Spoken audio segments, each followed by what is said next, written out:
Hello, my dear students. Welcome to my channel Scholarly Minds and I hope that you all are doing great.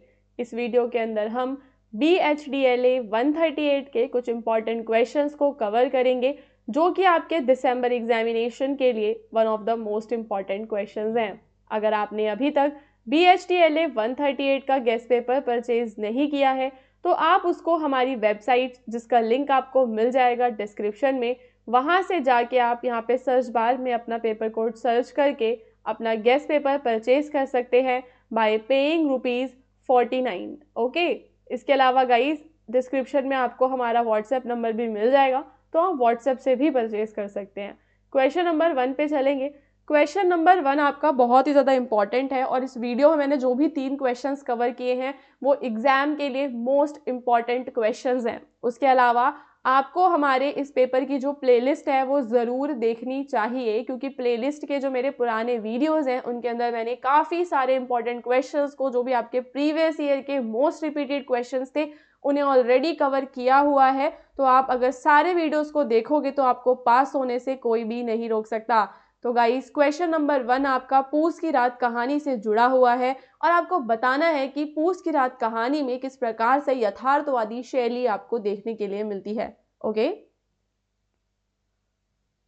Premchandra की कहानी पूस की याद को यथार्थवादी शैली की कहानी कहना पूर्णतः सार्थक है, यानी कि एकदम सही बात है। इस कहानी में जीवन की वास्तविक परिस्थितियों का ऐसा चित्रण हुआ है जो बिना किसी आदर्शीकरण या अतिरंजना के ग्रामीण किसान के दुखद यथार्थ को सामने रखता है। तो सबसे पहली चीज आपको पता होना चाहिए कि यथार्थवादी शैली का मतलब क्या होता है। तो दोस्तों, यथार्थवादी शैली का मतलब होता है जब आप जीवन के बारे में जो परम सत्य होते हैं एकदम बिना किसी इमेजिनेशन के सारे जो ट्रुथ हैं उनको सामने रखते हो, दैट इज यथार्थवाद। ठीक है, रियलिज्म जिसे हम कहते हैं। तो प्रेमचंद्र की कहानी भी हमें यथार्थवादी शैली की लगती है क्योंकि इस कहानी में जीवन की वास्तविक परिस्थितियों का चित्रण है। कहानी की रचना भाषा के माध्यम से होती है और भाषा का कलात्मक उपयोग कथ्य तथा प्रतिपाद्य को प्रभावी बनाता है। तो पूस की रात में प्रेमचंद्र की भाषा सरल, सहज और जीवन के अत्यंत निकट है। कथ्य के अनुरूप उनकी शैली भी यथार्थवादी है। यह कहानी ग्राम्य जीवन पर आधारित है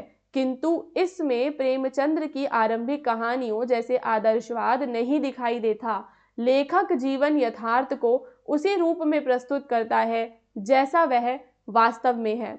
ठीक है, तो सेम वैसे ही प्रेमचंद्र ने भी जीवन के यथार्थ को इस कहानी में दर्शाया है।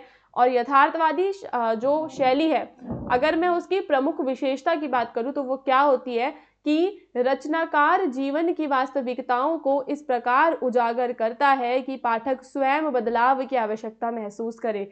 समझ रहे हो कि अगर वो हमें महिलाओं के शोषण के बारे में बता रहे हैं तो उन्होंने इस प्रकार से प्रॉब्लम को उजागर किया है कि हमें स्वयं लगेगा कि इस स्थिति में बदलाव होना चाहिए। तो प्रेमचंद्र इस कहानी में ना तो हल्कू को नायक बनाते हैं और ना ही खलनायक। वे किसी समस्या का समाधान भी प्रस्तुत नहीं करते बल्कि क्या दिखाते हैं, शोषण और विवशता की स्थितियों को पूरी तार्किकता के साथ सामने रखते हैं। कहानी का आरंभ एक साधारण सी घटना से होता है।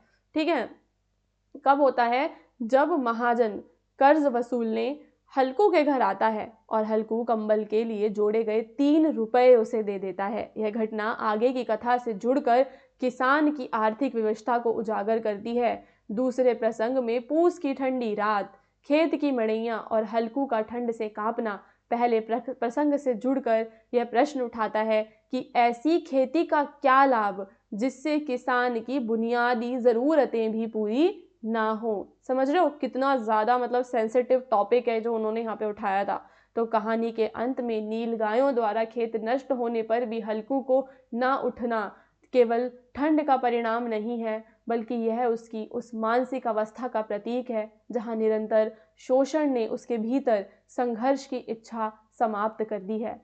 तो क्या हो रहा है, निरंतर शोषण के वजह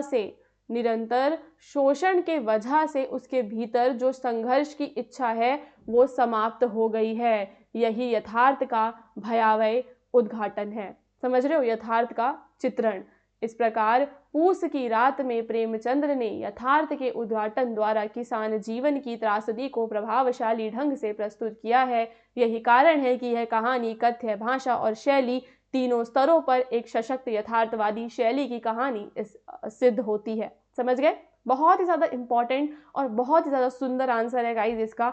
और मैं आपको बता देती हूँ कि ये तो पार्ट 1 वीडियो है और अब हमारे पास टाइम नहीं है कि हम आगे और भी पार्ट्स को अपलोड करें। तो मैं यहाँ आप सभी से रिक्वेस्ट करूँगी कि आप हमारे BHTLA 138 की जो प्लेलिस्ट है, पूरी की पूरी प्लेलिस्ट को ज़रूर देखना। आपको सिर्फ यूट्यूब पे सर्च करना है BHTLA 138 प्लेलिस्ट, आगे हमारे चैनल का नाम स्कॉलरली माइंड्स डाल देना, वो आ जाएगी। इसी प्रकार से मैंने बाकी के क्वेश्चंस भी आपको उन वीडियोज़ में समझाए हुए हैं। अब हम यहाँ पे दूसरे क्वेश्चन पे चलेंगे, जिसमें आपको वैष्णव की फिसलन के अंदर हरिशंकर जो परसाई हैं उनकी भाषा शैली की विशेषताओं के बारे में बताना है।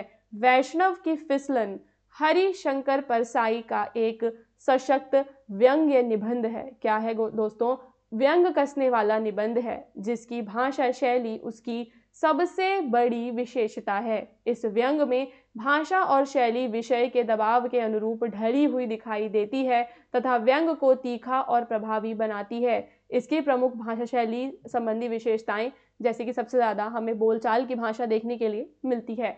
तो प्रस्तुत व्यंग की भाषा का मुख्य तेवर बोलचाल की भाषा है। परसाई जी ने व्याकरण सम्मत परिनिष्ठित गद्य का आग्रह न रखते हुए व्यवहारिक और सहज भाषा को अपनाया है, जिससे व्यंग अधिक स्वाभाविक और प्रभावी बन पड़ता है। फिर हम देखते हैं कि विषय की मांग के अनुसार उन्होंने उर्दू, अंग्रेजी, संस्कृत तत्सम शब्दों का खुलकर प्रयोग किया। जैसे कि उर्दू शब्द सूदखोरी, कर्ज और मुनीम, अंग्रेजी शब्द ब्लैक, बाथरूम, लॉन, एग्जीक्यूटिव, बार, कैबरे, इन शब्दों का वो यूज़ करते हैं। वहीं संस्कृत निष्ठ शब्द वैष्णव, आशीर्वाद, धर्म संकट जैसे शब्दों का वो प्रयोग करते हैं। तो एक मिश्रित शब्दावली के बावजूद भाषा बोझिल नहीं होती। तो इस निबंध की भाषा की वास्तविक शक्ति उसके निहित अर्थों, विपरीत लक्षण और सांकेतिकता में निहित है। जैसे धर्म धंधे से जुड़ जाए, इसी को योग कहते हैं। कर्ज लेने वाले भगवान के मुनीम हो जाते हैं। ऐसे वाक्य धर्म के पाखंड और दोहरे चरित्र पर तीखा व्यंग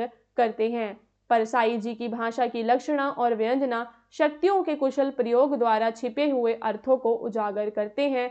इससे व्यंग की धार भी तीव्र हो जाती है।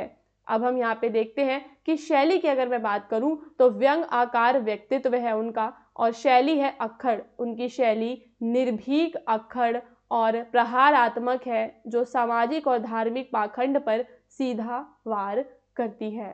ठीक है, तो ये 4-5 पॉइंट्स हैं जो आप इनकी भाषा शैली में ऐड करोगे। निबंध जो है वो है आपका वैष्णव की फिसलन।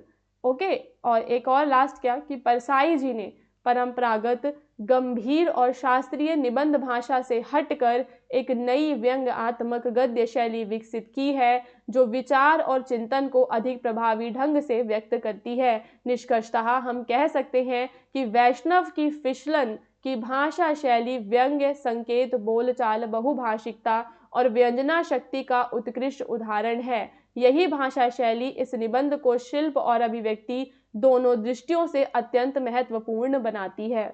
इसके बाद आपका अगला प्रश्न है, जिसमें आपको जीने की कला निबंध का सार अपने शब्दों में लिखना है। तो महादेवी वर्मा का निबंध जीने की कला उनके निबंध संग्रह श्रृंखला की कड़ियां का अंतिम निबंध है। इस निबंध में उन्होंने जीने की कला को केंद्र में रखकर भारतीय नारी की दुर्दशा के मूल कारणों का गहन और तर्कसंगत विश्लेषण किया है। उनका क्या मानना है कि जीवन के उच्च सिद्धांत और उनका सही व्यवहार दोनों एक दूसरे पर निर्भर है। केवल सिद्धांतों का बोझ उठाने वाला व्यक्ति उस पशु के समान है जो बिना समझे शास्त्रों का भार ढोता है। ठीक है, तो मतलब कि केवल आप सिद्धांतों के हिसाब से नहीं चलोगे। सत्य, अहिंसा, क्षमा जैसे गुण तभी सार्थक होते हैं जब परिस्थिति और समय के अनुसार व्यवहार में लाए जाएं। ठीक है, मतलब कि परिस्थिति के हिसाब से आपको अपने सिद्धांत भी बदलने पड़ते हैं। वे स्पष्ट करती हैं कि भारत में सिद्धांतों की भारी गठरी लेकर लोग कर्म क्षेत्र में पहुंचते हैं, किंतु व्यवहार में सबसे अधिक निष्क्रिय सिद्ध होते हैं। यानी कि लोग कहते तो हैं कि हम बहुत अच्छे हैं, हमारे अंदर बहुत वैल्यूज़ हैं, लेकिन जब काम की बात आती है, जब व्यवहार की बात आती है, तो वो सारी वैल्यूज़ उनमें से ख़त्म हो जाती हैं। तो हमने जीवन को कर्म से विमुख कर सिद्धांतों को ही अपने पैरों की बेड़ियां बना लिया है।